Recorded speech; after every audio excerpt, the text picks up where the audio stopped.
Welcome to Across the Dietary Universe, a podcast where we bring experts along our voyage to discover the secrets of food and how it relates to each of our unique dietary profiles. From the origins of diets to current eating trends to the frontier of food innovation and the future of how we eat, we'll discover that when it comes to food, things are not necessarily as they seem. Honeycomb is a mobile app that works with your iPhone or Android device to help you find suitable food to eat at restaurants near you based on your specific dietary requirements. If you're plant-based and celiac, low Fodmap with a tree nut allergy, keto and dairy-free, we support countless dietary combinations and profiles. Based on your inputs, Honeycomb curates the best restaurants for you and the best options to order at those restaurants. If you have more severe allergies, don't worry. Honeycomb only recommends you places that have a clear protocol to deal with cross-contamination. Pre-order Honeycomb today at get.honeycomb.ai. Okay, we're live with Louise Macnab. I'm super excited to talk to you, Louise. It's been a couple months since we last spoken, and there's been some cool developments since then. It's so nice to have you on the Across the Dietary Universe podcast. Yes, thank you very much for the opportunity. Excited to speak with you. So I have a little intro here that we put together. So I'm just going to read this out because I think it'll be better than me just riffing. But Louise Macnab is the founder of JERMS, a gut health brand on a mission to make optimal gut health accessible to anyone. The JERMS Cafe in London not only serves fantastic plant-based gut healthy food, but is also a community space for events on topics such as sustainability and nutrition.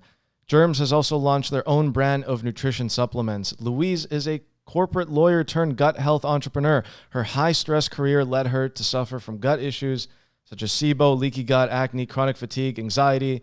The cure was to treat her gut with a balanced diet and healthy bacteria. Louise is not shy to talk about bodily functions and hopes to shed the stigma about gut issues and good bacteria. Yeah, exactly. You nailed it. Can I take you everywhere? That was great. Yeah, cool. Well, I'm happy. I think that's a lot better than just me winging it. But there is a lot to unpack there, and I mean, I don't even know where to start really today because there's so many interesting things to discuss. But I guess the first thing is, are you feeling better? I am. Thank you. Yes, it's been a journey, and for many years, I knew I didn't feel quite right. I mean, as many people with gut issues can relate to it, it is somewhat an invisible disease. Yeah. And so now, I think the first step is actually figuring out what was wrong with me, because that took me a long time. Is for me, I didn't have a chronic condition. I know you had UC, but I had issues where the symptoms were, as you mentioned, chronic fatigue, acne, a lot of things that in my life and also when I was having to function every day, I had a very demanding career. It was debilitating. So it was a big step to actually get diagnosed and figure out what was wrong. And then from there, be able to say, not cure, but be able to manage it and improve my lifestyle, really. When you got diagnosed, right? Did you buy it? Like, oh, bacteria is causing all of this? Because it's like, well, bacteria is there. We know about it. It must be something more than bacteria. Like, was there a bit of a surprise there that it all just comes down to that? Yes and no. So as I alluded to before, it was many years. Right. And live in the Western world. So my first point of call was my GP, so my general practitioner. And all I had to say was, some days I just can't get out of bed. I can't think properly. I can't articulate myself. I didn't have any, like rashes or blood or something that, they could automatically say, well, this is X. Yeah. So I didn't get much help through that. So it really was me I was just journaling every symptom. I felt researching, reading papers. And so it came to a point where I felt through, really it took me years, where I felt, okay, I think I've narrowed it down. It seems like it's something to do with my gut. And this is what I think it is. And then I began seeing functional practitioner, and we did the tests. So really, actually, the diagnosis was a relief, because it was a confirmation of what I knew and what hadn't been maybe recognized for a long time. Right. So yeah. Well, I mean, it's awesome that after so much effort in trying to figure out what was going on, that you were able to figure something out and make it work for you. People try so many different diets, and sometimes there's fads and this and that, but bacteria still seems to me to be a little bit mysterious in a way. Like, it's not super defined. For myself, I take probiotics, for example, and I know that it helps me. But I'm sort of just curious myself, because I haven't taken the full deep dive into the world of germs as you have, and the commitment there to do that, and not, let's say, try like a paleo diet, or try like, of course you must have tried like elimination diets and stuff like that. Yeah. Did you try other diets before you were like, okay, well, it's mostly about my own personal balance with, with my gut? Or were you like, did you try any of those, out of the box ideas? Yeah, I mean, I definitely think people who have gut issues are familiar with the low Fodmap diet. Yeah. So I tried that, and it did work for me. My issue was, because I'm plant-based, it's very restrictive. Right. And that's another journey I was on, because I love food. Food is very important. It brings us together. And for a while, I just became so obsessed with what I was eating and where I was going, and then that in and of itself was having a negative impact on my mental health. So again, it was, as you say, seeing the balance. I worked out there are definitely certain trigger foods, shall we say, that Right. I definitely can't eat, like garlic, onions. But then, yeah, through that, I learned I figured out how to be more balanced and get back that positive relationship with food, which is so important. And also, that's also great. Why your app is so great, because it puts everything in your control, and it empowers you. So you've got that knowledge, and then you can make your own decisions with that. Right. Yeah. And I think what I keep telling a lot of people is, like, we're coming into the sort of like renaissance or enlightenment when it comes to food and like what we actually put in our bodies, where there hasn't really been that. I mean, we've taken everything for granted, and just, whatever's thrown at us, we eat, and we don't really second guess it. But now we're really going into it. And it does feel like that we have all of a sudden this rush of a desire and curiosity for knowledge, right? Yeah, exactly. Back in the day, food was, they said food is medicine, and it really can be. And I grew up, my mom's from Sri Lanka, so not that it wasn't so direct, but her influence from Ayurvedic practice. So, for example, just after a meal, she'd chew fennel seeds, just Right. because it was good for digestion. So things like that kind of seeped into, I guess, my unconscious. But yeah, as an adult, I've really seen the impact that food has. And also, it's the great news is that some things we can't change with our bacterial makeup. Some of it is determined by genetics, but food and diet is one of the key modifiable factors. Right. So that's in our control, that can help us, and that can increase the diversity of bacteria, which is the key to not only improving our gut health, but our overall health, both physical and mental. Right. And I mean, at the end of the day, every diet is meant for gut health, really. Like if you think about it, every diet is meant to adjust for that. And so to have that as the North Star is really cool. And I'm just seeing things go, like the story about what your mother used to eat after, the fennel seeds and everything. That I feel like so many families have stories like that. And it's like an alchemy that is now becoming more of a science. And like we're looking into it, like, well, why is fennel seed good, right? Exactly. Yeah. She just, did it, or, turmeric for Right, inflammation. It didn't really, it was just kind of second nature. right, But yeah, exactly. Now we kind of know maybe this, the science behind it, which is great. But then, the other thing is also, which is important, is, as we're all different. There is no one diet that fits everybody. It's not a one size fits all. Everyone's microbiome is different. Everybody is different. So it's also figuring out what works for you as well. I right. mean, having said that, why I'm so passionate about bacteria is because regardless of what diet you're on, or what diet works for you, is that the science does show that what's most important is eating a diverse range of fruit and vegetables. So aim is 30 plus a week. And that doesn't mean you have to cut out meat. Personally, I don't eat meat, but that doesn't mean, you have to go vegan. It just means upping the intake Right. and the diversity of plants that you eat. Did you go plant-based because of the issues that you were having?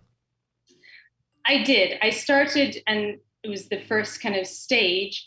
And because I suffered a lot from anxiety. And so, I tried to just cut down my meat intake, and I did it gradually. And for me, again, personally, it made me feel better. It made me feel calmer. So that was really why. It wasn't to do with the gut health. And yeah, so I think it's, again, figuring out what works for you.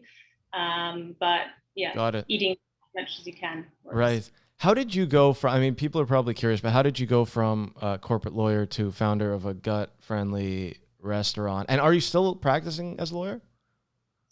No, I'm not. I'm not practicing since the pandemic. I've put everything into JERMS. This is my Nice. baby, my passion, and it's really my passion, because it's a bit dramatic, but it saved me. It made me feel better. So yeah, I was working as a corporate lawyer for almost a decade, and it made me sick.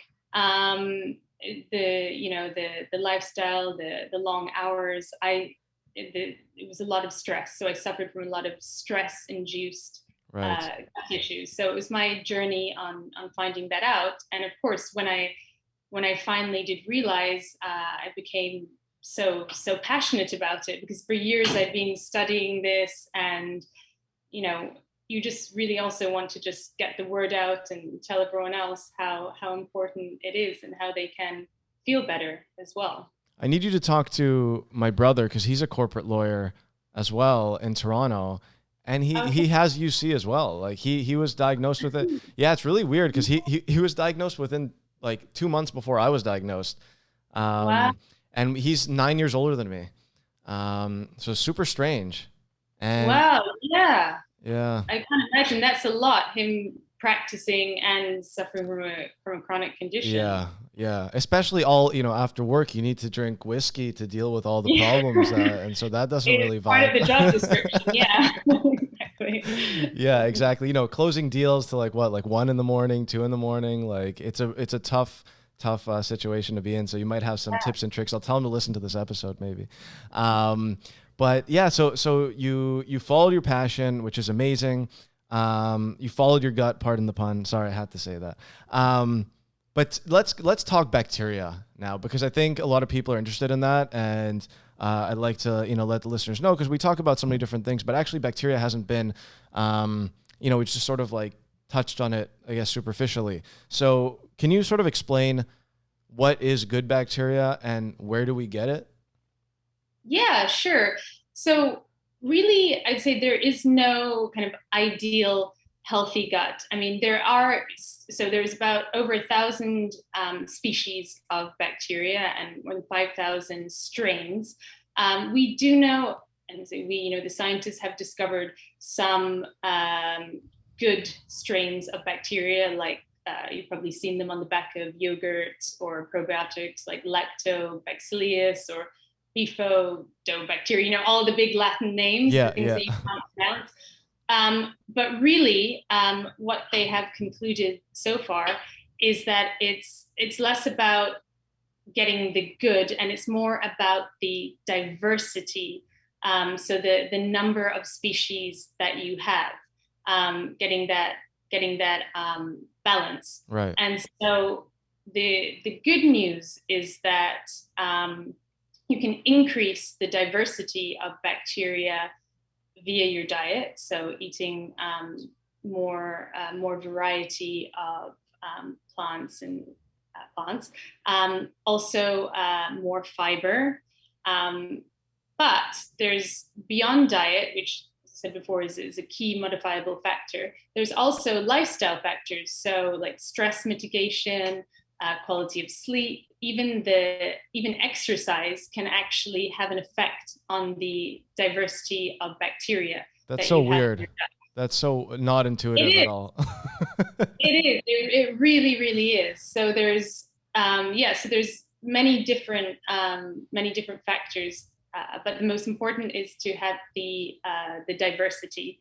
It's like it's like I guess modern life, right? In order for society to function optimally, we need doctors, we need rubbish collectors, we need people to stock the shelves in supermarkets. We need Right, everybody, and right. it's kind of the same for our gut as well. And so why are we unable to create this naturally? The bacteria. Yeah, like because I guess some people have a good, I guess cultures like as it's called, and other people don't. Why do we struggle with this? Maybe that's a really difficult question to answer. Well, yeah, I think some of us do naturally have it, and whether that, I mean, it's literally determined from when we're first born. Right. So factors that have an impact are whether we were born by cesarean or vaginally, whether we were breastfed, things like that. So even if we have a pet when we're growing up, so there's many different factors. So just by the way that perhaps you were born or the way you were brought up, you could have more beneficial bacteria. You could have better diversity. Got it. Um, but yeah, the problem is living in the Western world, we have these factors that, like more processed foods and pollution, environmental toxins, which unfortunately, we're fighting against, Yeah. have a negative impact. And so I heard as well that taking antibiotics at a young age that can just destroy the gut bacteria, Yeah, right? absolutely. Because unfortunately, the antibiotics can't differentiate between the good and the bad bacteria. So they just kill everything, Uh-huh. including the good. It's kind of like, back at stage one. So yeah, it's really important if you're on antibiotics. In some countries, the doctors prescribe antibiotic with a probiotic at the same time. Right. But yeah, if especially at a young age, it completely kind of obliterates everything. Right. Uh, So yeah. it sounds like you are trying to get most of your good bacteria from food now, right? Do you take supplements in addition to the food? Yeah. So I take so I have a baobab, which is a natural superfood. So it's from a fruit from Africa. It's a natural What's prebiotic. it called? So baobab, Baobab. So yeah, it's a fruit. It's really high in fiber. Baobab. It's very high in vitamin C. So things like that I take, which are good for my gut. I also take, I think, as we've been mentioning, it really is about an integrative approach. So I take something called Ashwagandha, Right. which is great for stress as well. Lion's mane, which is good for brain function. So to make sure that, kind of I'm covering everything. Right. And that, yeah, that really helps. Of course, the most difficult one and the most important is the stress mitigation. And, everyone now, we live fast-paced Right. lives. So that's hard to keep on top of, but it's something for me, which is a trigger. So I really have to make sure Right. Stress is just pouring gasoline over, everything and waiting for a match to just come in and spark it up, right? Exactly. That's a great way of describing it. Yeah. Yeah. Do you think, this might be a weird question, but do you think because of COVID and now people are super aware of germs, if you will, that they're going to start thinking more about it, maybe in a good way or not? Yeah, it's funny you asked that, because I definitely did have some trepidation, because it's a brand new company we just launched Right. during lockdown here in the UK, which was April this year, and I didn't want it, to be triggering to some people. Germs. Yeah. Fortunately, people have understood that it's, as soon as you say gut health, they understand. Right.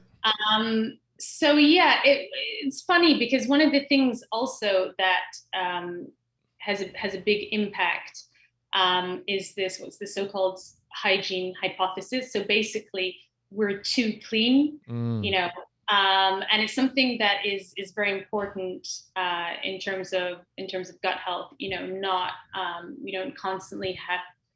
So normally we don't constantly have to be, washing our hands and using antibacterial, because it's stripping away, everything natural and good. But of course, I haven't kind of delved too much into that topic, because I don't want to take away from the narrative of, we do have to wash our hands, and we do have to. So yeah, hopefully when this is maybe, a distant memory, I can talk more about that. Yeah, no, that's totally fair. Okay, I have a personal question because I kind of freak out about bacteria, honestly. Like, I put chicken in the fridge, and after like 2 days maximum, I'm throwing it out if I haven't eaten it, like fresh, right? Even if they say like, oh, you can last like 3 days or something, honestly, like 1 or 2 days, I'm done. I just freak out. I'm like, is there any bacteria growth on that? I'm going to have a bad time. So that's like obviously a very, severe example. Raw meat, of course, is bacteria. Yeah. But then I go to the supermarket and I see like a kombucha, for example. And kombucha is supposed to be good bacteria, right? From what my understanding. But I still freak out. Like, I'm scared to try it, because I think if something's weird with that, like if that bacteria doesn't vibe with my bacteria, then I'm also going to have like a flare up. Is this an irrational fear? Well, I think the chicken, like you said, raw meat, probably better to be safe than sorry, because if that goes wrong, it can go really wrong. Yeah. But in terms of, everything else, I mean, this is one of the perceptions, right? That all bacteria is bad, or just the word bacteria has negative connotations. But in fact, bacteria, first of all, we have as much bacteria as human cells in our body. We need bacteria. Bacteria do so much of good for us, and not just helping us digest our food, whether it's, regulating our immune system, improving our mood, stabilizing weight. So I think, if it's just generally an irrational fear of bacteria, no, you need go for it. Embrace the germs. So is kombucha like a good thing as far as getting good bacteria in your body? Sure, it's one way. I'd say be careful, because a lot of kombucha brands now, there's a lot of added sugars. Right. So, and again, it's about, and this is what, as a brand, I also want to be very honest about, improving your gut health isn't just about, say, maybe having a kombucha with lunch or popping a probiotic. It's so much more. It is about, as we've been talking, this integrative approach. It is about, yes, diet and what you're putting in your body, but it's also about stress mitigation. And without kind of covering all the bases, you're not going to have optimal gut health. And gut health is such a trendy and buzzword nowadays. But having a kombucha with lunch isn't isn't going to change a whole lot. Sure, it's beneficial, but Right. you need to do a bit more than that. Right. Okay. So I need to get over my irrational fear of Yeah. anytime I see bacteria, I freak out. Yeah. I do take a probiotic. It's called Align. I don't know what the exact makeup of it is, but it's quite popular here. And I was recommended when I was trying to get into remission to take probiotics to replenish the system and so on, because we're talking about like after months of taking prednisone steroids to decrease the inflammation, which is an absolutely horrible experience.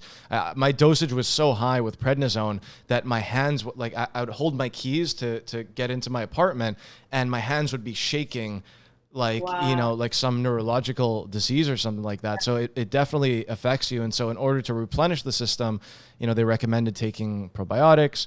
And I heard of a couple, and it wasn't as popular back then. This was around 2013-ish. Yeah.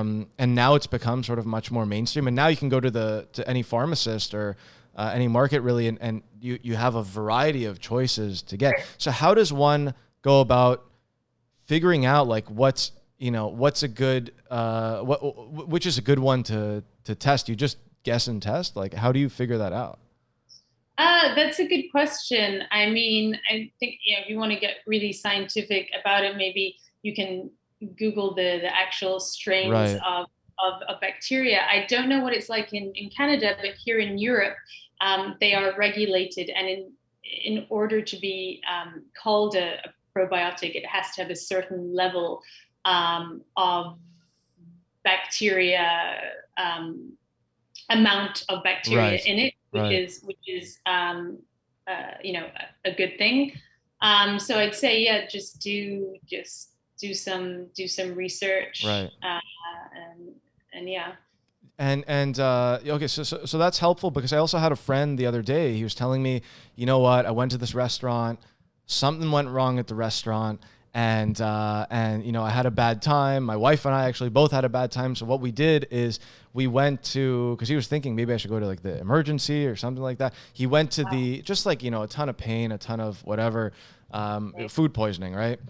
And so he decided to go to the pharmacy and got a bunch of different probiotics and just had like one of each and made a probiotic cocktail. And apparently, miraculously, he felt extremely better, like immediately. Um, I don't really know what to make of I don't that. know. Yeah, I don't know personally if you can overdose on probiotics, but yeah, I mean, it's that's great that it worked for him, and certainly taking the recommended dose will Yeah, yeah. only have a beneficial Yeah. effect I guess the on you. point I guess the point that I'm trying to make is like people, maybe if they've thought about probiotics, that maybe if they think it's dangerous, if they think they're going to have a bad reaction to it, that they should maybe go give it a try if they are having some issues, because it does seem to be like a pretty reasonable solution at this point. Yeah, definitely. So it is the good bacteria which we need, Right. and presuming that there's no additives or any nasties added into whatever supplement. And that's something you can research by looking at the ingredients. If it's just the pure beneficial strains, then it definitely should be beneficial for you by increasing that diversity and the amount of good bacteria. And how's it been for you taking the It's been great. I find that it's to me not necessarily a be all end all, but it's definitely right? a safeguard. Yeah, Like if let's say I ate the wrong thing, or I had a cheat day or something, knowing that I'm taking that probiotic is, just first of all, mentally just keeps me like, oh, it'll be okay. My gut will recover faster, if anything. But at the end of the day, if I'm going to be cheating on all my meals, I'm going to be skipping my medication that I take, then it can't really, it won't survive that war by itself, put it that yeah, way. exactly. Yeah, But yeah, it's been really good otherwise. And when I don't take it, I do find myself getting sick faster, I would say. right. Yeah. I wanna switch to gut health specifically, not necessarily bacteria, but you mentioned something regarding mental health and mental well-being. And a lot of people don't know, but the gut is sort of, I mean, there's, I don't know how many neurons are actually in the gut, but can you connect, can you talk about the connection between gut health and mental well-being? Sure. So basically, the gut and the brain are directly connected by something that people may have heard of, the gut-brain axis. So basically, it's this bi-directional communication between the central nervous system, which is the brain, and the GI tract, the gut. And so they literally communicate with each other. And your listeners, a real life example for your listeners might be, when you're nervous, you feel butterflies in your stomach, right? And it's no coincidence that 90% of people with IBS also suffer from anxiety and depression. So it could not be more closely linked. And now there's a lot of research coming out in that stress actually is one of the main factors in reducing the diversity of bacteria in your gut.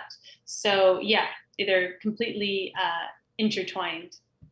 Yeah, no, I found that, and that's a great explanation. And I found that myself, like even in terms of the absorption of nutrients, vitamin D, for example, doesn't really happen when I'm in a flare up. And yeah, it's like people with at least for UC, and I can't speak to the other conditions, but we do tend to suffer from depression while we're in a flare up.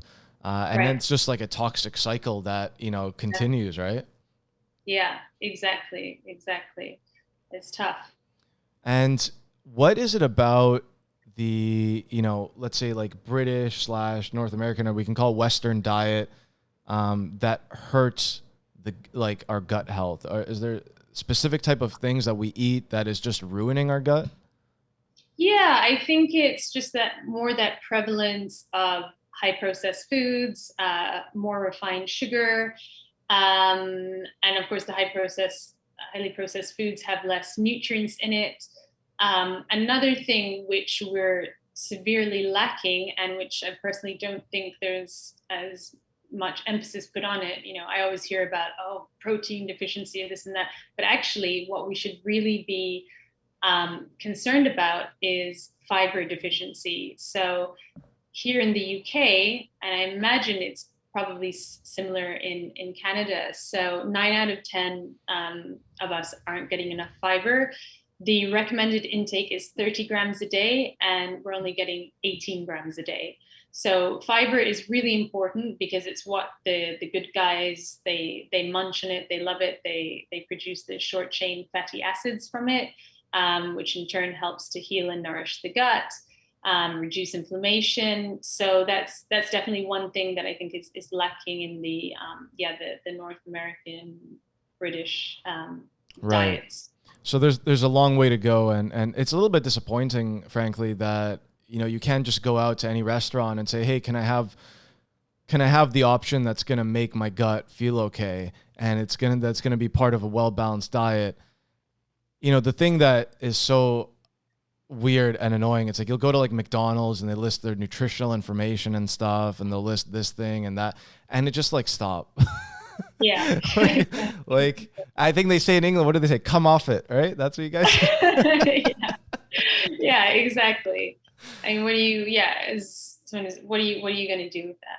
And so Yeah. you saw that, and you probably were frustrated, and you're like, well, I'm going to create something that is going to, start effectively one of the pioneers of this now in terms of gut health restaurants. We in Vancouver, we don't have a single restaurant that brands themselves as a gut health restaurant.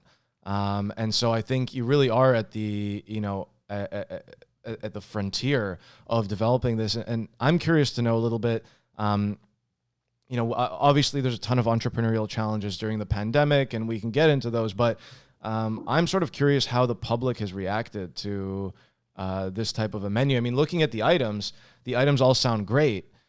Are people, some of them, just coming in oblivious to like even the benefits?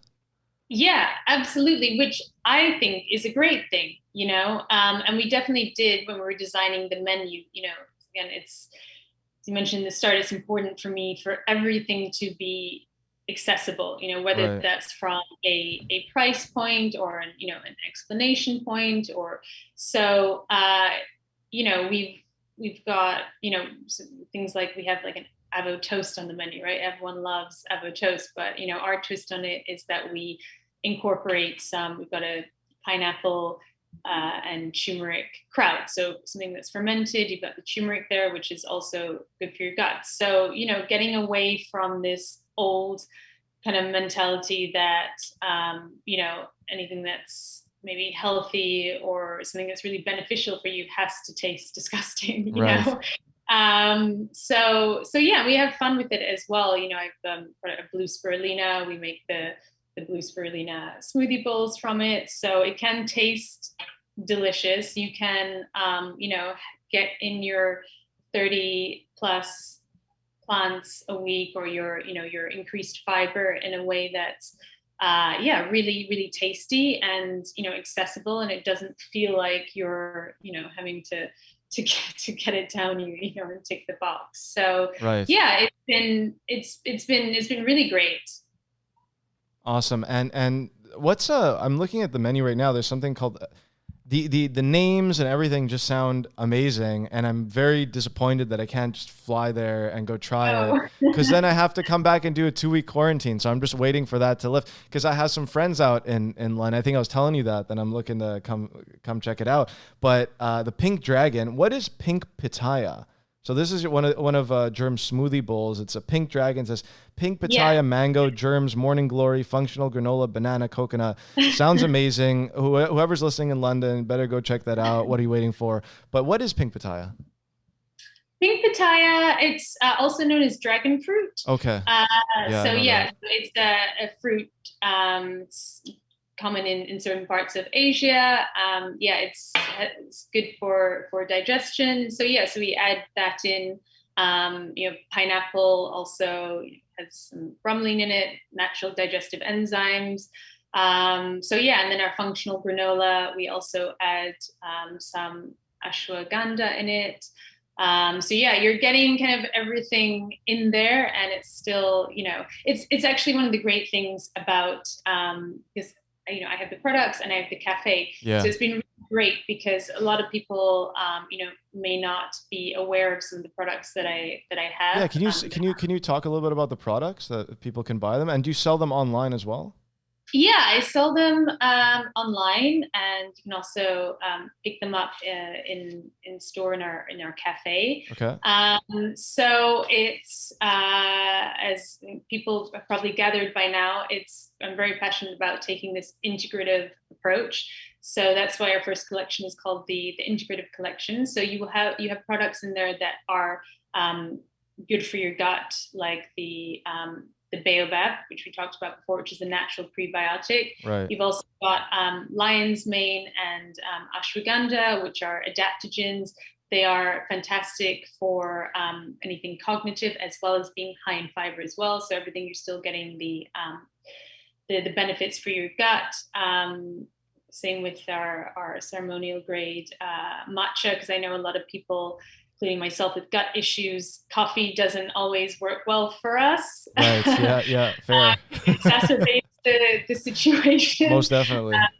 Confirmed. So I found matcha to be amazing alternative, and also it's full of antioxidants, and we have the spirulina as well. So it's been great, because people can be introduced to these products. They can add lion's mane or ashwagandha, for example, to their coffee, and they see that it doesn't affect the taste, or they're not going to grow a second nose, and then they see the benefits, and it's just allowed it to be more accessible for them by trying it first in the cafe, trying it first in our smoothies or our dishes, right, and then seeing how easy it is just to integrate into your daily life. The packaging is lovely. It looks amazing. I'm really into it. And I just want to try all of these now. Like, I feel like a kid at the candy shop looking I need to send you a care package. Yeah. I would love a care package, honestly, because it looks amazing. And I've always wanted to try lion's mane. I still am not 100% sure I want to do more research on baobab, but it looks amazing, like something I want to try. Just all of this, and even matcha. Recently, I have been talking to a friend who he switched from coffee to matcha, and it's been great. And one morning I had matcha instead of coffee, and it's like, well, it still gives you an energy kick, and it is less severe on the system for obvious reasons. I switched from I had an espresso machine. I still have the Nespresso machine at home. I don't use it. But I find it so, like it's like drinking gasoline sometimes. Like Yeah. it just goes right through your system. Yeah. So I switched to like Turkish coffee, which is Okay. like a little bit lighter, but it's still basically the same thing. Um, Yeah. and so have been looking for an alternative. So that seems like an interesting alternative. And I'm starting to see it become more popular. Like people are like, well, I have to drink my morning matcha. I'm like, oh, wait, I didn't hear this a couple of years ago. Yeah, no, it's great. I mean, it still gives you that, because for me, like, I just doesn't agree with me. The coffee, I first tried green tea, which is great, but it just doesn't give me that kick that I need, in the mornings to kind of get the gears grinding. Right. Whereas matcha does, but it's more of a calm focus. I don't get the jitters, and it's also with the added benefit that with the it's yeah the antioxidants, and it's definitely more kind on the gut as well. Wow. Well, excellent. Definitely a lot of good options for people, and I hope our listeners learn, well, I definitely learned something new, but to go and actually try it out, to try, all of these ingredients, whether or not they're in London, they can try it out. But if they do want to order it online, do you ship to Canada? Not yet. We don't at the moment, Okay. but stay tuned.